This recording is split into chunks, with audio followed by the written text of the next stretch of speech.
जब झारखंड बना तो हम लोग भारतीय जनता पार्टी में थे, हम भी वनांचल के लिए आंदोलन करते थे। झारखंड मुक्ति मोर्चा झारखंड के लिए आंदोलन करता था, दोनों आंदोलन चल रहे थे। मगर झारखंड के नाम पर चलने वाले आंदोलन को दो लोगों ने नरसिम्हा राव की सरकार में बेच दिया, पैसा ले लिया। अगर झारखंड नरसिम्हा राव जी की सरकार अल्पमत में थी संसद में और उस समय झारखंड मुक्ति मोर्चा के लोग कहते कि आप जब हमको झारखंड देंगे तभी हम आपका समर्थन करेंगे, नहीं तो आपकी सरकार साथ गिर जाएगी, तो झारखंड मिल गया होता, नरसिम्हा राव जी के ही सरकार में मिल गया होता। मगर लोगों ने पैसा लिया, मामला सुप्रीम कोर्ट गया। सुप्रीम कोर्ट के 5 जजों ने 3 और 2 के फैसला से कहा कि नहीं, ये संसद के भीतर वोट दिया है, कार्रवाई नहीं हो सकती, 3 जजों ने कहा। और इन पर भ्रष्टाचार की कार्रवाई हो सकती है, 2 जजों ने कहा। बहुमत से इन पर भ्रष्टाचार का मुकदमा नहीं है। मगर अब तो संविधान की सबसे अधिक जो खंडपीठ बनती है, बड़ी खंडपीठ, वो खंडपीठ है 7 जजों की। 7 जजों ने एकमत से निर्णय दे दिया कि सदन के भीतर कोई पैसा लेकर वोट देता है, पैसा लेकर सवाल पूछता है, तो उस पर भ्रष्टाचार का मुकदमा चलेगा। तो आज की स्थिति में तो इन लोगों ने बड़ा भ्रष्टाचार किया। और ये राज भ्रष्टाचार की हाल में भी देखेंगे, बाबूलाल मरांडी जी की सरकार 3 साल में ही गिर गई, लोगों को याद नहीं होगा। मगर उस समय भ्रष्टाचार के मामले उठे थे, उसके आधार पर सरकार गिरी। मुंडा जी की भी सरकार गिरी, भ्रष्टाचार के मामले पर मधु कोड़ा जी घर चले गए। जितनी सरकारें बनी बिगड़ी भ्रष्टाचार के मामले पर। और एक सरकार जो हम लोगों की थी 5 साल को चली, मगर उसमें भ्रष्टाचार के 35 मामले सामने आए और मैंने 35 में से कुछ मामलों को उठाया था। इसलिए मुझे भारतीय जनता पार्टी ने टिकट नहीं दिया। मैं तो यहां तक कहता था कि भाई आपको टिकट नहीं देना है, उसको पहले बता दीजिए। हम आपको टिकट नहीं देंगे, हम पार्टी के कार्यकर्ता है, खुद ही कहेंगे हम टिकट नहीं लेंगे। जनता को कह देंगे, पत्रकारों को कह देंगे कि मुझे टिकट नहीं चाहिए, अब मैं राजनीति से बाहर हूं। ये भी नहीं करने दिया, यानी अपमानित किया। उस अपमान का ही प्रतिकार हुआ और जमशेदपुर पूर्वी के लोगों ने मुख्यमंत्री को हरा दिया, उनकी जगह पर मुझे चुनाव दिखाया। तो मैं प्रधानमंत्री से भी कहता हूं, ईडी और सीबीआई के अधिकारियों से भी कहता हूं कि भ्रष्टाचार के संबंध में दोहरा मानदंड नहीं चलेगा। हेमंत सोरेन जी की सरकार के समय के 3 भ्रष्टाचार के मामलों पर ईडी ने चार्जशीट दाखिल किया, आरोप पत्र दाखिल किया है और बताया है कि यही आरोप बनता है। एक साहिबगंज पाकुड़ में पत्थर के खदान का मामला है, दूसरा पूजा सिंघल के ऊपर भ्रष्टाचार का मामला है, तीसरा शराब घोटाले का मामला है। इन तीनों घोटालों में ईडी ने चार्जशीट में लिखा है कि ये घोटाले 2015-16 से चलते आ रहे हैं। तो 2015-16 से 2019-20 के 5 साल के भ्रष्टाचार की गिनती नहीं करेंगे और हेमंत सोरेन के 3 साल के भ्रष्टाचार की गिनती करेंगे, ये तो अन्याय है। हम तो चाहते हैं कि दोनों की गिनती करिए, दोनों पर कार्रवाई करिए और ईडी अगर पक्षपात नहीं करती तो दोनों को बुलाकर पूछताछ करती। पूजा सिंघल का मामला तो विचित्र है। 2017 में जिन आरोपों में मुख्यमंत्री के दस्तखत से पूजा सिंघल को निर्दोष साबित कर दिया गया, उन्हीं आरोपों में 2022 में ईडी ने पूजा सिंघल को पकड़कर जेल में रखा है। 2 साल से जमानत नहीं हो रही उनकी। तो पूजा सिंघल भ्रष्ट नहीं तो 2022 में भी थी, हेमंत जी के समय भी थी और हम लोगों के समय रघुवर दास जी की सरकार तो उसमें भी भ्रष्ट थी। तो एक बार ईडी को बुला के पूछना तो चाहिए कि भाई आपने कैसे निर्दोष करा दिया। शराब घोटाले वो भी बड़ा पद है, IAS नहीं श्रेणी का पद है, डॉक्टर साहब होते हैं, तो वहां उन्होंने पहले से जो डायरेक्टर इन चीफ था उसको अपने हटाकर और एक दूसरे डॉक्टर को वहां डायरेक्टर इन चीफ बना दिया। आज मैंने ट्विटर पर दिया है, कोई भी देख सकता है।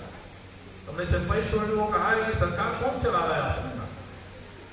ऐसी सरकार चलेगी तो इस सरकार से भला होगा कि नुकसान होगा? अगर ऐसा हुआ, राज्यभर का मामला है। मैंने इतना मोटा पंच हेमंत सोरेन जी को भी भेजा था और छत्री बाबू को भी भेज रहा हूँ। 6 महीने में सिविल सर्जन बदल जाते हैं।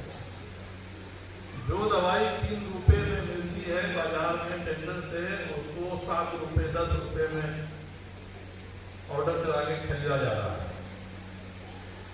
और एक बार जो डॉक्टर यहाँ के, मैंने जो मामला उठाया 2 डॉक्टरों पर, तो आईएसए मेरे ही खिलाफ पड़ा। तो मैंने उनसे कहा है कि मैं आपको बताऊंगा, आपको सबक सिखाऊंगा कैसा होता है।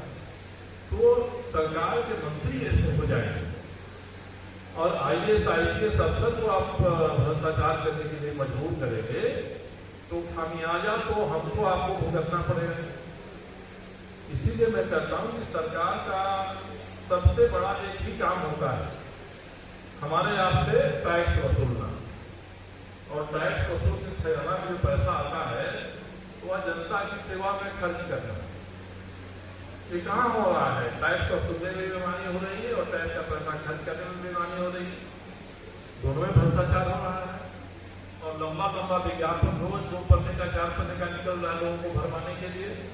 इसलिए पूरे राज्य में भारतीय जनता मोर्चा का ये कर्तव्य है कि इस बात को फैलाए, अपने चुनाव लड़ने के लिए कहा, मुझसे भी कहा और भी कहा कि लड़ेंगे लोकसभा का चुनाव। पर लोकसभा का चुनाव लड़ना कोई आसान नहीं होता है। और हम सभी भी चाहते हैं कि देश जैसे राज्य में अच्छा सरकार रहे, वैसे देश में भी बढ़िया सरकार रहे। तो इसलिए मैंने तिवारी जी से कहा है कि आप एक कमेटी बना दीजिए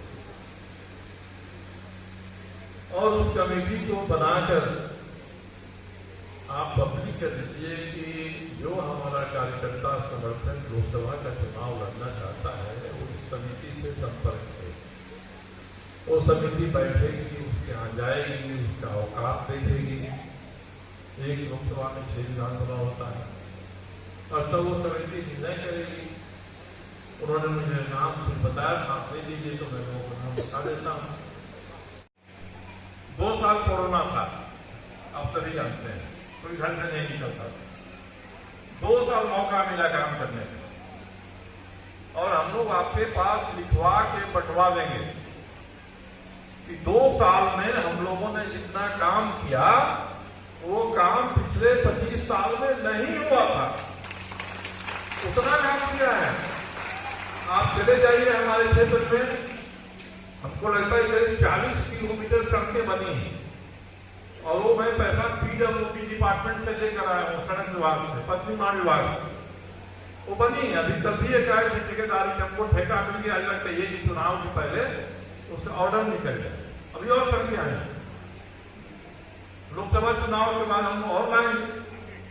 अब छोटी छोटी गलियां रह रही हैं, नालियां रह रही हैं। मैं परसों मिला था टाटा के डीपी से और ये कहा था कि आप जेएनएससी के साथ मिलकर तय करिए छोटी गलियां नालियां कैसे बनेंगी और बनेंगी तो सफाई कैसे होगी।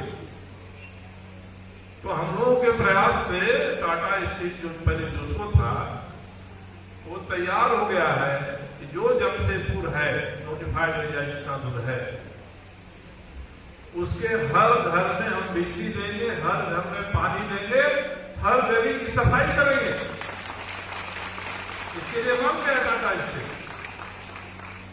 केवल टाउन में बिजली देने के लिए तैयार हो गया है, केवल टाउन में सफाई करने के लिए तैयार हो गया है। ये परसों की मीटिंग में फिर उन्होंने माना। मैंने कल डीसी से मिल के कहा ये उनके बातचीत का ब्यौरा है, आप जरा उनको बुलाइए और कहिए इस पर काम शुरू करिए। तो 25-30 वर्षों से क्यों नहीं टाटा स्टील पानी दे रहा था? बड़ा इलाका है, छाया से लेकर लाल भट्टा तक का इलाका आता है, वहां अपनी सुविधा के अनुसार वह इस लोकसभा चुनाव में अपनी चुनाव क्षेत्र में काम करें। ये मैंने इनको सुझाव दिया है। इससे समिति बैठेगी, मेरा नाम वो जगह से लोगों ने दिया है। अब जब भी नाम मेरा पिछले 2 साल से धनबाद से आ रहा है और मैं धनबाद जा रहा हूँ 2004 से, जबकि दामोदर नदी को हम लोगों ने साफ किया है। हम लोगों के प्रयास से साफ हुई है दामोदर नदी। जिस दामोदर नदी में केवल छाई राख बची थी, उसका पानी कुत्ता बिल्ली भी नहीं पीता था, आज उसका पानी 95% से अधिक साफ हो गया है। लोग उसमें छठ कर रहे हैं, लोग घर ले जा रहे हैं पीने के लिए पानी, उसमें दाल बना रहे हैं, चावल बना रहे हैं। ये स्थिति हो गई है। तो हम लोग 2004 से धनबाद दामोदर के किनारे वहां उन्होंने स्थिति बनवाया, क्या क्या नहीं किया। अब मैं जब धनबाद जाता हूं तो भाजपा के लोगों की भवें बन जाती है। वहाँ के सांसद, वहाँ के विधायक, 2-4 लोग हैं जो लड़ना चाहते हैं। मैंने हमेशा ही कहा है कि धनबाद से हम लोग का काम का रिश्ता है और दामोदर धनबाद के सभी विधानसभा क्षेत्रों से होकर बहता है। इसलिए हम लोगों की कमेटियां हम लोगों के साथ ही हर विधानसभा क्षेत्र में है और हर दल के लोग हैं जो हम लोगों के साथ काम किए हैं। तो उदय जी ने जो प्रस्ताव रखा है, उस प्रस्ताव के बारे में तय तो ये समिति ही करेगी, सबके बारे में करेगी, तो मेरे बारे में भी करेंगे। मगर मैं अपनी तरफ से ये कहता हूं कि हमारी प्राथमिकता जमशेदपुर पूर्वी विधानसभा क्षेत्र है और इस क्षेत्र से हम लोगों ने भय भ्रष्टाचार खत्म किया है, यहाँ से गुंडागर्दी खत्म की है। जो लोग 20-25 साल तक सायरन बजा के गाड़ी बात बेटा परिवार से चलता था, अब थाना में से, हाजत में से खींच के लोगों की पिटाई थानेदार के सामने होती थी और रोज फोन करके डराया जाता था। तो इस परिस्थिति से हम लोगों ने धनबाद की जमशेदपुर को मुक्त कराया है। मगर अभी भी कुछ 2-4 ठिकाने हैं जो बचे हुए हैं जहाँ ऐसा हो रहा है, उसको भी ठीक करना है, उसको भी खत्म करना है। टाटा से अगर हम लोगों ने पानी का वादा कराया है तो उसको घर घर दिलवाना भी है। तो ये कई काम तो बाकी है हम लोगों के पूर्वी जमशेदपुर में। और मैं हमेशा सोचता हूँ कि कहीं जमशेदपुर को लोग ये न कहें कि फिर से इनके जाने के बाद वही लोग हावी हो गया। तो जब तक इसको जड़ मूल से हम खत्म नहीं करेंगे, जड़ में मट्ठा डालने का काम बाकी है। ऐसे लोगों को पस्त नहीं करेंगे, लोग उनसे डरे नहीं, तब तक वो जमशेदपुर पूर्वी में मैं अपनी उपस्थिति अनिवार्य मानता हूँ। और मैं अपनी प्राथमिकता एक अलग शहर मानकर उसका विकास करेंगे, एक अलग यूनिट मानी है। छायानगर से लेके लाल भट्टा मान के जब आप विकास का काम करिएगा तब लोगों को सुख चैन मिलेगा और लोगों को सारी सुविधाएं मिलेगी। एक पूरे जमशेदपुर में भी ये मोहल्ले हैं, उससे काम नहीं चलेगा।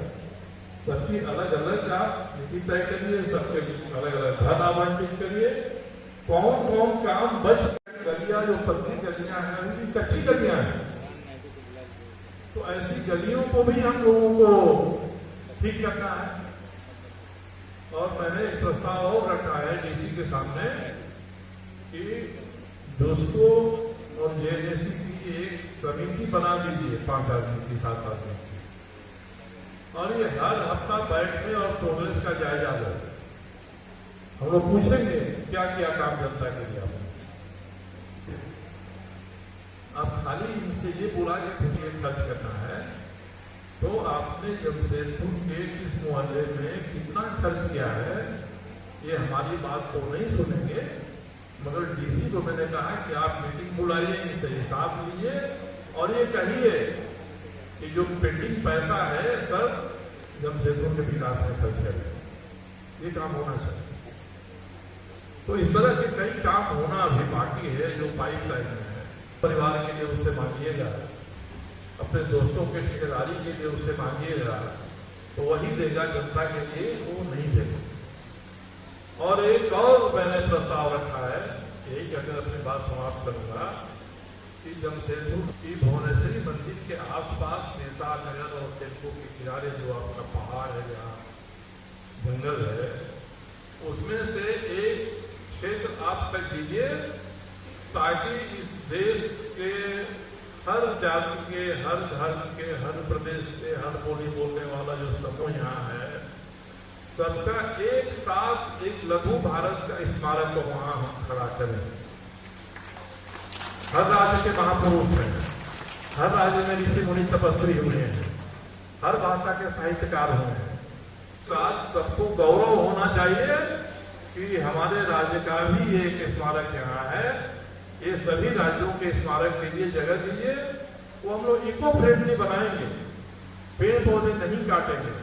हमारे गुरुकुल जैसे पूरे देश के ऋषि मुनि किस तरह से बस्ती और कई बस्तियां हैं जहाँ गया, और अब भी जिसको भी पानी बिजली लेना है उसको का वो उसके अप्लाई करे, अप्लाई करके अपना एप्लीकेशन हमको दे दे, हम लोग गर्दन पर चढ़ के उसको बिजली दिलवाएंगे।